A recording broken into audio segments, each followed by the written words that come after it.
네, 안녕하세요. 이번에 준비한 차는 랜드로버 신형 디펜더입니다. 랜드로버 브랜드의 상징과도 같은 존재이자 오프로드 SUV 세그먼트계의 핵심 모델, 한 축을 담당하는 그런 모델이라고 말씀을 드릴 수 있겠는데요. 개인적으로는 너무너무 궁금했던 그런 차였기 때문에 지금 살짝 흥분이 되어 있습니다. 제 오랜 소망이 이런 듬직한 차를 타고 유라시아 횡단을 떠나는 건데 정말 이 차로 떠났으면 하는 정말 큰 바람이 있습니다. 아무튼 오늘은 신차에 대한 여러 정보를 5가지 정보로 함축해서 집약해서 여러분들께 전달해 드리도록 하겠습니다. 함께 하시죠. 자, 먼저 신차는 랜드로버의 신규 플랫폼 D7X라고 불리는 그 신규 플랫폼을 기반으로 만들어졌습니다. 여기서 신규 플랫폼이란 모노코크 아키텍처를 뜻합니다. 랜드로버에 따르면 이 모노코크 아키텍처는 기존 보디온 프레임보다 3배 높은 그런 강성을 확보했다고 하는데요. 따라서 홈로 돌파 시 더욱더 강력한 그런 퍼포먼스를 발휘할 수 있다는 게 또 랜드로버 측의 설명이기도 합니다. 아울러서 지구를 30번 이상 돌 수 있는 120만 킬로미터를 시험 주행했고, 여기에 더불어서 6만 가지가 넘는 개별 테스트를 다 통과했다고 합니다. 그만큼 내구성이 확보됐다고 말씀을 드릴 수 있을 것 같은데요. 물론 이렇게 말씀드리면 랜드로버와 내구성? 전혀 어울리지 않는데 이렇게 생각하시는 분들도 계시겠지만, 어찌됐던 랜드로버 측에 따르면 이 신형 디펜더는 홈로 돌파에 최적화된 그런 능력을 확보해야 되기 때문에 상당한 공을 들여서 만들었다라고 말씀을 드릴 수 있을 것 같고, 그리고 이 차의 핵심이라고 볼 수 있는, 어떻게 보면 정말 가장 중요한 것이라고 볼 수 있는 오프로드는 못 갈 것 같습니다. 제가 지금 또 일을 마치고 또 개인적인 시간에 이 차를 짧게나마 시승을 하는 것이기 때문에, 지금 보시면 또 야간이지 않겠습니까? 네, 지금 또 야간에 찍고 있는 거고, 그렇기 때문에 온로드 위주의 그런 시승만 진행을 할 수 있을 것 같다는 점 시청에 참고 부탁드리겠습니다. 그래도 또 일반적인 우리들이 만약에 이 차를 산다고 해도 오프로드를 갈 일이 그렇게 많지는 않지 않겠습니까? 대부분이 서울 시내 아니면 도심에서 이 차를 이용할 텐데, 어떻게 보면 온로드 주행이 더욱더 현실적으로 다가올 수 있는 시승 포맷이라고 또 그렇게 변명 아닌 변명을 드려봅니다. 자, 신형 디펜더에는 액세서리도 참 많기도 많습니다. 그 패키지만 해도 4가지나 되고요.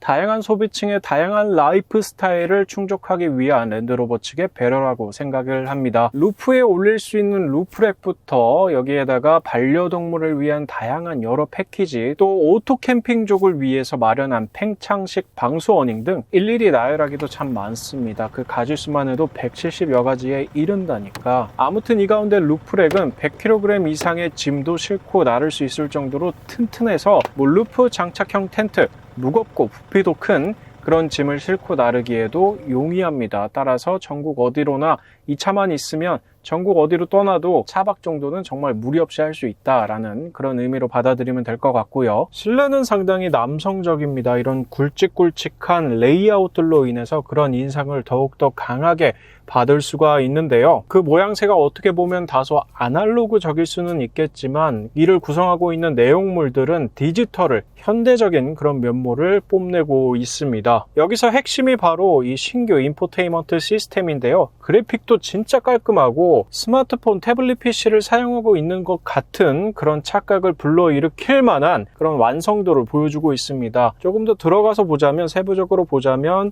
T맵이 적용이 되어 있습니다. 이 T맵이 진짜 디펜더와 한 몸을 이루는 정말 이질적이지 않은 그런 지금 완성도를 보여주고 있기 때문에 운전자 입장에서는 정말 마음에 들 수밖에 없는 그런 요소라고 생각을 하고요. 여기에 더불어서 카메라 같은 경우에는 이렇게 보시다시피 버드뷰라 그러죠. 이런 것들을 정말 잘 해놨기 때문에 주차라든지 이런 좁은 골목길을 지나갈 때 상당히 유용할 것으로 그렇게 생각을 하고요. 또 오프로드 같은 경우에는 전방과 좌우 이렇게 험로를 극복할 수 있도록 도와주는 그런 카메라 세팅을 보여주고 있기 때문에 더욱더 유용하다고 그렇게 생각이 들고, 또 보닛을 거쳐서 전방을 바라볼 수 있는 그런 카메라 모드도 마련이 되어 있어서 영리한 오프로더, 21세기 오프로더를 타고 있는 그런 느낌을 받을 수가 있습니다. 자, 2열은 넓습니다. 역시나 넓습니다. 레그룸도 참 넉넉하고 헤드룸도 주먹 2개 정도는 들어갈 수 있을 정도로 상당히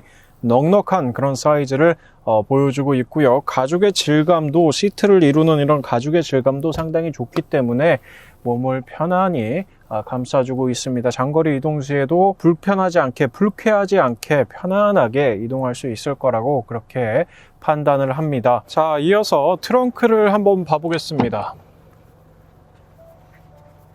전통적인 오프로더답게 도어가 위로 열리는 방식이 아닌 옆으로 이렇게 열리는 전통적인 방식을 따르고 있는 것을 확인을 하실 수 있고요. 딱 열어보면 이쪽에 별도의 수납 공간이 마련이 되어 있고, 기본적인 적재 용량도 상당히 넓다는 것을 아실 수 있을 것 같고, 여기서 한번 2열을 접어보도록 하겠습니다. 자, 2열 같은 경우에는 60대 40 비율로 접히고요. 이렇게 딱 접었을 때 그 용량은 2000리터가 훌쩍 넘습니다. 자, 또 트렁크 도어 문을 닫기 전에 이 트렁크 공간에 있는 갖가지 이런 편의 장비들을 조금 살펴보도록 하겠습니다. 일단 이쪽에 220V 콘센트가 마련이 되어 있고요. 또 밑부분으로 별도의 공간이 또 마련이 되어 있어서 뭐 갖가지 짐을 또 싣고 나르기에 용이할 것으로 그렇게 생각이 들고요.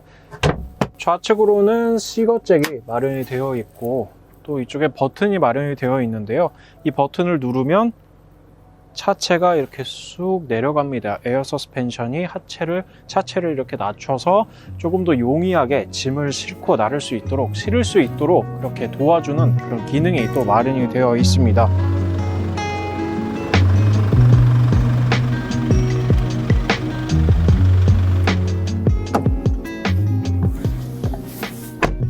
자, 이제 시승에 나가보도록 하겠습니다.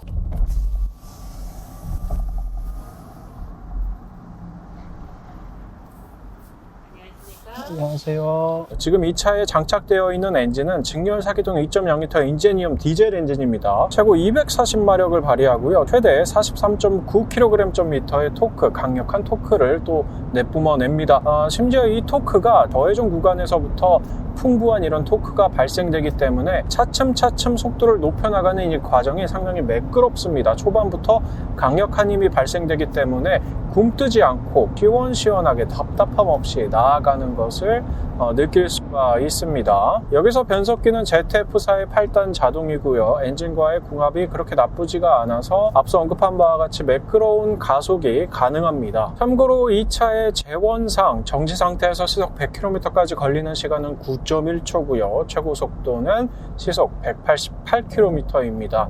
이 차의 무게가 2톤이 훌쩍 넘는다는 점을 좀 감안을 한다면 굉장히 준수한 그런 달리기 실력을 지금 갖추고 있구나 라는 것을 알 수가 있습니다. 자, 여기서 한 가지 정말 인상적인 부분이 이 온로드 주행 성능입니다. 보통의 오프로드, 특히 지프 같은 경우에는 이런 온로드 주행을 할 때 상당히 좀 버거운 그런 느낌을 받을 수가 있는데, 이런 조향도 좀 선명치 못하고 승차감도 꿀렁꿀렁해서 좀 불편하다고 하시는 분들이 상당히 많은데, 지금 이 디펜더 같은 경우에는 오프로드 타이어가 지금 신겨져 있음에도 불구하고 지금 조향이 굉장히 선명하고, 이 정도면 진짜 그냥 일반적인 도시명 SUV를 타고 있는 듯한 지금 조향을 보여주고 있고요. 승차감 역시도 마찬가지입니다. 승차감 역시도 마치 디스커버리를 타고 있는 듯한, 과거에 시승했던 그런 디스커버리와 상당히 유사한 그런 지금 승차감을 보여주고 있습니다. 상당히 푹신푹신하고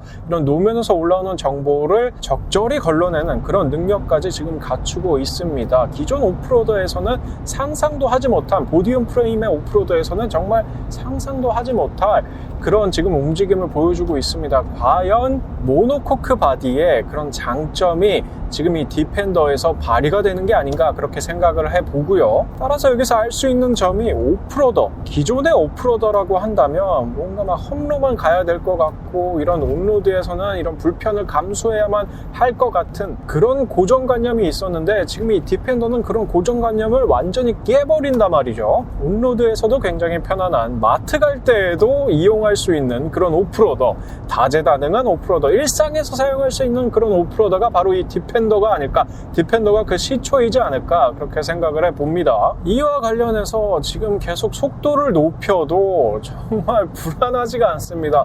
보통 오프로더 같은 경우에는 속도를 높이면 높일수록 쉽게 자세를 잃어버리는 듯한 그런 느낌을 받을 수가 있었는데, 지금 디펜더 같은 경우에는 속도를 높여도 안정감 있는 그런 몸놀림, 움직임을 보여주고 있고요. 물론 키가 크고 또 무게가 있다 보니까 롤은 조금 있을 수 있습니다. 롤이 조금 느껴지긴 합니다. 따라서 코너에서 너무 급격하게 돌아나간다거나 차선 이동을 너무 험하게 한다거나 그런 행동들은 이 디펜더를 주행함에 있어서 좀 위험 요소로 작용할 수 있겠지만, 적절히 안전 규정 속도 지켜주면서 편안하게 탄다면 도시명 SUV라고 불러도 손색이 없을 법한 그런 지금 거동을 보여주고 있고요. 노면에서 올라오는 소음, 그리고 엔진에서 들려오는 소음과 진동은 잘 억제가 되어 있습니다만, 풍절음은 살짝 들릴 수밖에 없습니다. 아무래도 차체도 크고 차체도 높고 또 앞유리가, 윈드실드가 세워져 있기 때문에 이런 전통적인 디자인 요소를 지켜나가기 위해서 앞유리가 너무 눕혀져 있는 그런 형상이 아니기 때문에 공기 저항을 좀 받을 수밖에 없습니다. 따라서 바람 소리가 살짝 좀 유입이 되는데, 이 부분은 단점이라고 말씀드릴 수는 없을 것 같고요. 이 차가 지닌 어쩔 수 없는 그런 구조적인 한계라고 말씀을 드릴 수 있을 것 같습니다. 근데 진짜 오프로드를 굳이 가지 않아도 지금 온로드만 시승하는데도 정말 만족감이 크네요. 이어서 손에 맞닿는 부분, 몸이 맞닿는 부분, 이런 가죽의 질감도 상당히 이 정도면 편안하다라고 느껴지고요. 스티어링 휠의 가죽도 팽팽하게 잘 당겨져 있어서 또 가죽과 가죽 사이를 잇는 이 스티치들도 꼼꼼하게 마감 처리가 되어 있어서 손에 닿는 부분이 이렇게 피로하지가 않습니다.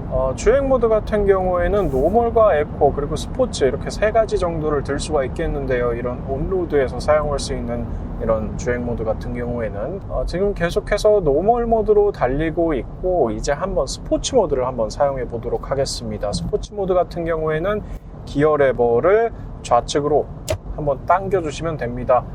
바로 당기니까 엔진의 반응 속도가 조금 더 민감해지는 것을 알 수가 있고요. 더욱더 고회전을 지금 쓰고 있다는 것을 엔진음을 통해서 또 알 수가 있습니다. 달리기 실력은 나쁘지는 않지만 앞서 말했듯이 속도가 높아질수록 바람 저항이 세지고, 따라서 풍절음도 더욱더 크게 들리기 때문에 이런 것들도 있고, 아울러서 키도 높고 또 롤도 있는 차이기 때문에 스포츠 모드는 굳이 그렇게 권하지는 않습니다. 그냥 노멀 모드로 편안하게 주행하는 게 이 차를 다루는 가장 올바른 방법이 아닐까라는 생각이 듭니다.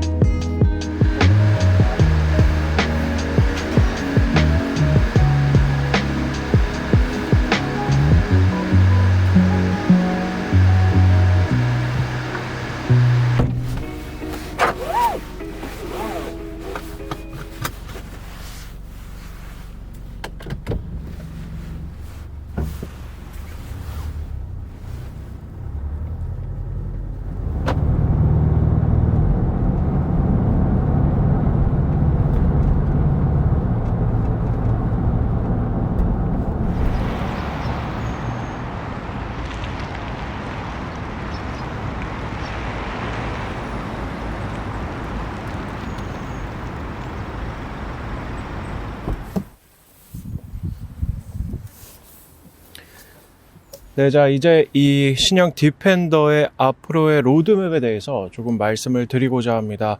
지금 보고 계시는 모델은 110이라고 해서 기본적인 모델, 가장 기본적인 외형을 갖추고 있는 그런 모델이라고 말씀을 드릴 수 있겠고, 90, 짧은 바디, 숏바디의 그 랜드로버 디펜더, 그 모델 같은 경우에는 내년 초쯤 국내에 들어올 것으로 그렇게 예상을 합니다. 이 90 모델 기다리시는 분들 상당히 많다고 들었습니다. 짧은 바디인 만큼 조금 더 균형 잡힌 비율과 아울러서 짧은 휠베이스로 더욱더 역동적인 그런 오프로드 라이프 스타일을 제공할 것이라고 그렇게 생각을 하는데요. 참고로 이 90에는 V8 엔진 두 종이 들어갈 예정입니다. 하나는 그냥 일반적인 모델 중에서도 최상위 모델에만 들어가는 그 V8이고, 또 다른 하나는 SVR 배지를 단다고 해요. SVR이라고 하면 랜드로버, 제규어 랜드로버 중에서도 가장 최상의 고성능을 지향하는 그런 모델에만 붙는 그런 배지입니다. 아무튼 그렇고 90의 V8 엔진을 얹은 그 모델은 국내에는 아마 내년 말쯤 아니면 안 나올 수도 있고 내년 말쯤 조심스럽게 그렇게 예상을 해봅니다. 그리고 지금 110 모델의 가솔린 엔진이 언제 나오냐 이런 말씀도 많으신데 가솔린 엔진 같은 경우에는 올해 말 정도에 또 추가가 되지 않을까 그렇게 추측을 해봅니다. 가솔린 엔진이 아니라 플러그인 하이브리드 엔진이 나온다는 그런 얘기도 있습니다. 어찌됐든 두 유닛 다 가솔린 엔진이 중심이 되는 그런 버전이기 때문에 조금 더 부드럽고 조금 더 파워풀한 그런 디펜더를 기다리시는 분들은 올해 말까지 계약을 조금 미뤄보시는 것은 어떨지 그렇게 조심스럽게 말씀을 드리겠습니다.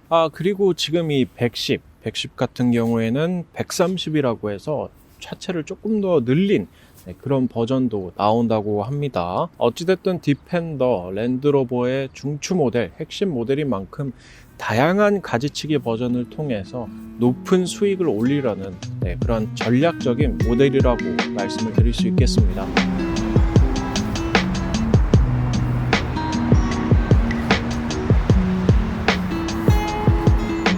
지금까지 신형 디펜더 함께 쭉 살펴보셨습니다. 어떠셨는지 모르겠습니다. 제 개인적으로는 정말 마음에 들었던, 정말 매력적이었던 그런 SUV라고 생각이 들고, 첨단 편의 품목은 물론이고 이런 넓은 실내 공간, 나아가서 온로드에서도 정말 편안했던 그런 주행 질감, 오프로더지만 온로드에서 아스팔트 위에서 선명한 그런 핸들링을 보여줬다는 점은 정말이지 인상적으로 다가왔던 것 같습니다. 무엇보다 이 차를 타고 다니는 내내 정말 든든한 갑옷을 입고 있는 것처럼 정말 든든한 그런 이동수단으로 자리해 줬는데요. 여러분들도 그곳이 어디가 되었던 도심이 되었던 험로가 되었던 아니면 마트가 되었던 이 차는 여러분들의 든든한 이동수단으로 자리할 것이라고 믿어 의심치 않습니다. 사실상 경쟁 모델도 없습니다.